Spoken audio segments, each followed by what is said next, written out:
Retrospecto do Vasco contra os times do G12, né? Que são considerados os maiores times do Brasil, mano. Como mandante, no caso. O Vasco até que tem um retrospecto bom, mano, como mandante. Contra o Atlético Mineiro, por exemplo, são 20 vitórias do Vasco contra apenas 8 vitórias do Atlético. Contra o Botafogo, então, são 95 vitórias do Vasco contra 41 do Botafogo. O Vasco perde pro Corinthians em casa. O Vasco é um freguês desgraçado do Corinthians.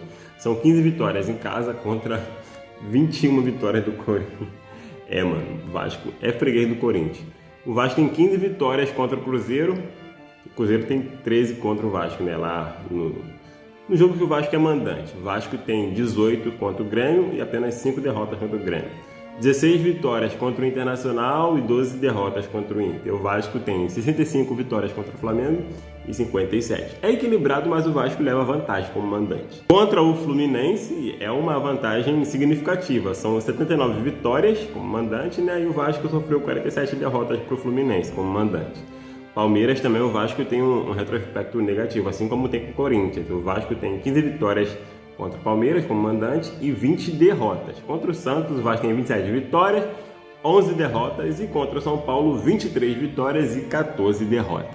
Somando todos esses confrontos contra esses times dentro de casa, o Vasco tem 905 jogos com 388 vitórias e 249 derrotas.